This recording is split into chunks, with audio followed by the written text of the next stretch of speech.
रिया की माँ जानबूझकर उन दोनों को कहती है कि लगता है तुम दोनों का बिजनेस इतना चल नहीं रहा है और इतनी भी कुछ बिक्री हुई नहीं है, तो ऐसा करो, मेरे पैसे मत दो, रहने दो, इट्स ओके, कोई फ़िक्र नहीं है।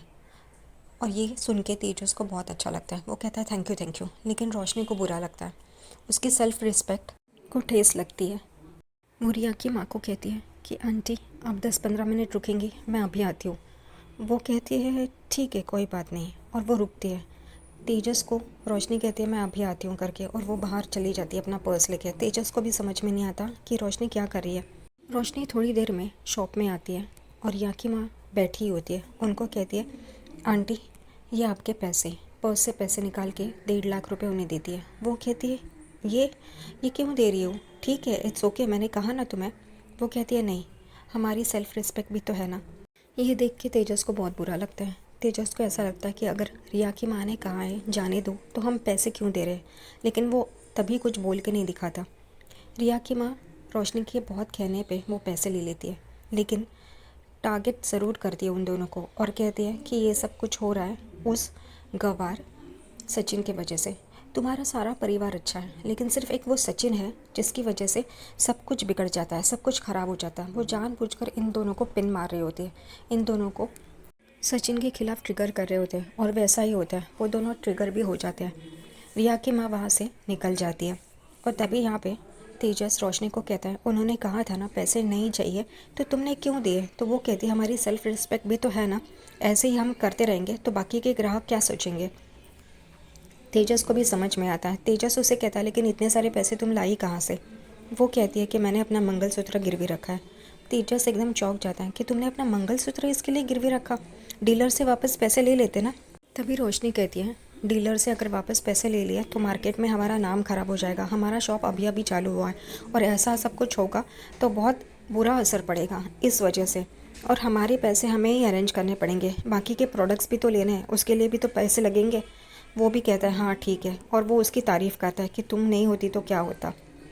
यहाँ पे घर पे सब लोग खड़े होते हैं और तेजस और रोशनी यही बताते हैं कि कैसे रिया की माँ ने वापस कर दिया एसी और उनकी सचिन ने बेइज्जती की है। यहाँ रेणु का तो शुरू ही हो जाती है सचिन को बुरा भला कहने के लिए। सचिन कहता है मैंने कुछ गलत नहीं किया है। रेणुका सचिन को बहुत कुछ बोल रही होती है कि यही है, इसी की वजह से सब नाटक होता है, इसी की वजह से सारा झगड़ा फसाद होता है। लेकिन परेश तुम समझोगे ही नहीं। परेश उसे कुछ बोलने ही जा रहा होता है, तुरंत रेणुका उसे चुप करवाती है और कहती है तुम चुपे रहो, तुम इसका साइड मत लो। और वो चुप ही हो जाता है। वैसे भी परेश को वही चाहिए कि रेणुका कब बोले और मैं शांति से बैठ कर ये ड्रामा देखूं। रेणुका शुरू होती है कि सचिन, इसको तो तेजस की तरक्की से जलन होती है, इस वजह से उसने ये हरकतें की है, और क्या ज़रूरत थी समधन जी को दुखाने की, उन्हें कितना बुरा लगा होगा।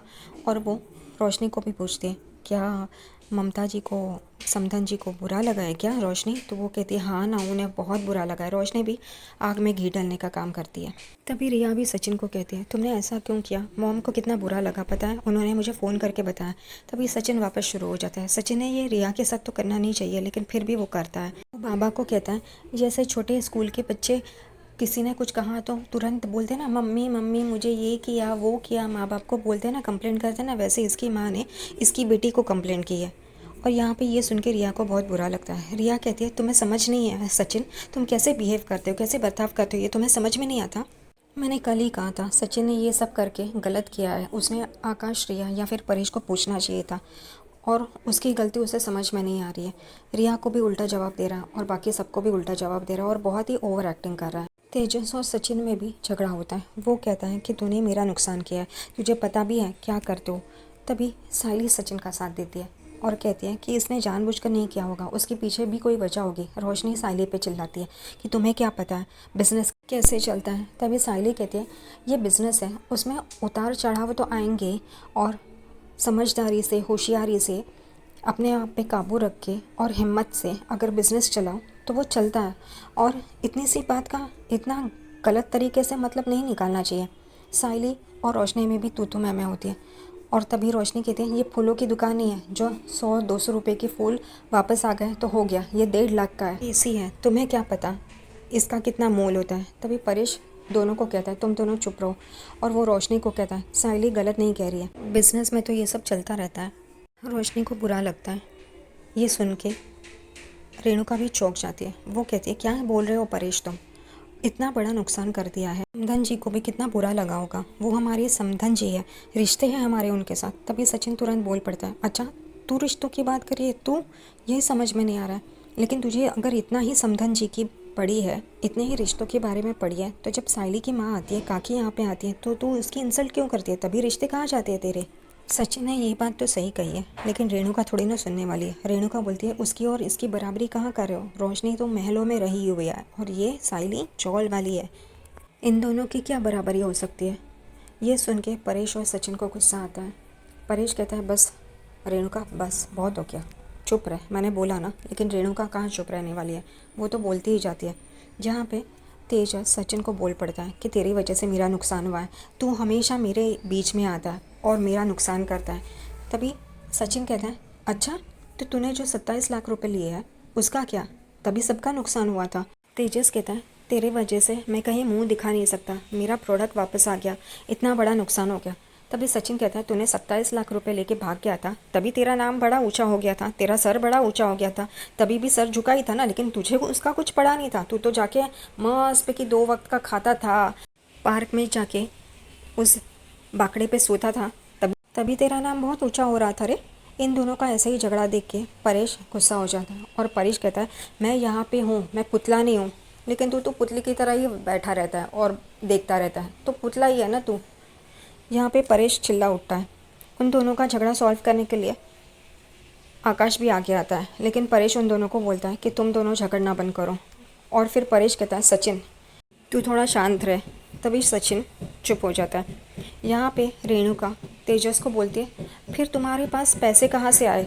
तेजस कहता है मैंने तो ऑलरेडी 1.5 लाख रुपए डीलर को दे दिए थे। फिर रेणुका पूछती है फिर तूने ये पैसे कहाँ से दिए? वो कहता है मैंने नहीं, रोशनी ने अपना मंगलसूत्र गिरवी रखा। और सब लोग चौंक जाते हैं कि रोशनी ने ऐसा किया। वो रोशनी के पास आती है और बोलती बाड़ा तूने ऐसे क्यों किया? अगर तेरे पापा कभी यहाँ पे आएंगे और तेरा सुना गला देखेंगे तो क्या कहेंगे? और ये सब सचिन की वजह से हुआ है, इसलिए रेणुका चिल्लम चाली शुरू कर देती है। सचिन भी बोलता है तुझे इतना लग रहा है कि तेरी बहू का मंगलसूत्र गले में नहीं है इस वजह से, तो तब कहाँ गया जब साइली के गले से मंगलसूत्र खींचा गया था? तब तुझे ऐसा क्यों नहीं लगा? सब लोग चुप हो जाते। लेकिन रेणुका अपने आप पे आरोप थोड़ी ना बर्दाश्त करने वाली है। वो कहती है मैंने इसे पैदा किया है, इस बात की मुझे शर्म आती है। अब क्या करूं, बबूल का पेड़ बोया है तो कांटे तो चुभेंगे। और सचिन की आंखों में आंसू आने लगते हैं। वो क्यों रोता है इस बात पे समझ में नहीं आता। उसे पता है उसकी बाबा की बाई को कैसी है और वो हमेशा ही उसको बोलती है, तो रोने का क्या उसमें। और साइली सचिन को देखती है। साइली को पता चलता है कि सचिन को कितना बुरा लगा है इस बात से कि काकू ने ऐसे बोला है, लेकिन फिर भी फ़र्क क्या पड़ता है। यहाँ पे परेश कहता है सचिन तूने जो भी किया है गलत किया है, तेरा इरादा सही था लेकिन तरीका गलत था। ये हम लोग साथ में रहते हैं तो तूने सबके बारे में सोचना चाहिए था। हम अगर अलग अलग डिसीजन लेने लगे तो ये सब लोग अलग अलग ही डिसीजन ले लेंगे, तो एक साथ रहने का मतलब ही क्या बनता है। तूने जो भी किया गलत किया और मुझे वो पसंद नहीं आया। और वो वहाँ से चला जाता है। उसके पीछे पीछे रेणुका भी चली जाती है। फिर रिया गुस्से से जाती है, इसलिए आकाश उसके पीछे पीछे उसे मनाने के लिए चला जाता है। रोशनी और तेजस भी अपने कमरे में चले जाते हैं। रह गए सचिन और साइली। सचिन को बुरा लगता है कि पापा ने उस पर इल्ज़ाम लगाया, वो गलत है ऐसे बोला, इसलिए वो किचन में जाके यही सोच रहा होता है कि मैंने क्या गलत किया है। दूसरी तरफ कमरे में रिया गुस्से से बैठी होती है। आकाश वहाँ पे आता है। तभी रिया उसे कहती है मुझे पता है तुम अपने फैमिली की, अपने भाई की साइड लोगे। वो कहता है मैंने ऐसे थोड़ी ना कहा है, वो गलत है, मुझे पता है सचिन दना ने गलती की है। वो कहती क्या क्या तुम बोल रहे हो? उसे यकीन ही नहीं होता कि आकाश ये कह रहा है कि उसकी फैमिली की, उसके भाई की गलती है, क्योंकि हमेशा वो अपनी फैमिली के और अपने भाई को सपोर्ट करता है। रिया कहती है मैं तो ये सोच ही नहीं सक रही हूँ कि तुम अपने भाई की गलती दिखा रहे हो। वो कहता है हाँ, उन्होंने जो भी किया है गलत किया है, ऐसा उन्होंने नहीं करना चाहिए था। उन्होंने सबके साथ बैठ के इसका सोल्यूशन निकालना चाहिए था, लेकिन उन्होंने ऐसा नहीं किया। और तुम्हारी माँ का जो इंसल्ट किया है वो भी गलत है। ये सुन के रिया एकदम चौंक जाती है। वो कहती है ये सब तुम बोल रहे हो, तुम्हें लग रहा है? वो कहता है हाँ, मैं हमेशा फेयर रहा हूँ और जो सही है वो सही है, मैं हमेशा उसका ही साइड लेता हूँ।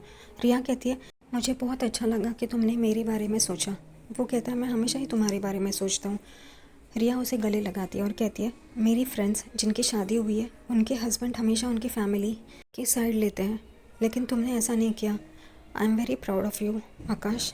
आकाश ये सुन के बहुत खुश हो जाता है, लेकिन फिर उसे समझाता भी है कि तुम्हारी माँ ने कुछ गलती नहीं की है क्या। तो वो कहती है उनकी क्या गलती। तो वो कहता है कि उस दिन पार्टी में मैं उन्हें कहा था कि हमें एसी की ज़रूरत नहीं है, फिर भी उन्होंने भेज दिया।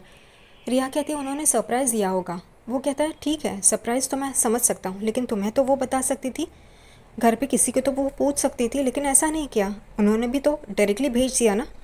वो कहती है हाँ, मॉम की भी गलती है। रिया बेचारी हर बात समझ जाती है। दूसरी तरफ किचन में सचिन यही सोच रहा होता है कि मैंने क्या गलती की है। वहाँ पे साइली आती है। तभी वो पूछता है बाबा बाबा कुछ बोला क्या। वो कहती है नहीं, वो कमरे में ही है। वो कहता है कि मुझे समझ में नहीं आता मैंने क्या गलती की है। साइली ने बहुत ही अच्छा तरीका इस्तेमाल किया है सचिन को समझाने की। वो कहती है कि तुमने कोई भी गलती नहीं किया है, मैं समझ सकती हूँ, मुझे पता है तुमने कुछ भी गलत नहीं किया है। तभी सचिन तुरंत उसे बोलता है कि तू समझ सकती है ना मैंने ये क्यों किया। वो पता है ना वो मेमड़ी कैसी है। साइली कहती है मुझे पता है ना वो कैसी है, और उन्होंने ये जानबूझकर ही किया होगा। वो पता है ना पार्टी में भी मेरे ऊपर हार चुराने का इल्ज़ाम लगाया था, और आकाश और रिया को वो उनके पास रखना चाहते थे। आज भी ऐसे ही कुछ किया होगा उन्होंने। सचिन भी बोलता है देख तू भी बराबर सोच रही है, मैं बराबर है ना, मैंने ये जो किया वो गलत नहीं किया ना, वो सही था। वो कहती है हाँ सचिन तुम सही हो, मैं जानती हूँ ना, उन्होंने ये सब कुछ जानबूझकर किया है कि हमारे घर में कलेश हो और वो वापस आकाश और रिया को अपने पास बुला सके रहने के लिए। वो कहता है देख तू बराबर बोल रही है साइली, तेरा दिमाग एकदम मस्त चलता है।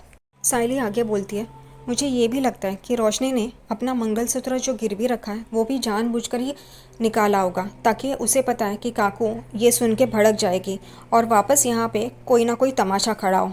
सचिन बोलता है हाँ अरे ये तो मैंने सोचा ही नहीं था। क्या वो बराबर बोलती है साइली, तू तेरा दिमाग एकदम मस्त डायरेक्शन में ऊपर एकदम ऊपर ऊपर भागता है रे। साइली बोलती है मुझे पता है मैं इंटेलिजेंट हूँ, ये दिमाग में तुम्हें क्या लगा कि कुछ भी नहीं है खाली है। तो वो हंसता है और बोलता है नहीं नहीं ऐसा कभी मैंने सोचा, मैं ऐसा कभी नहीं सोचता है।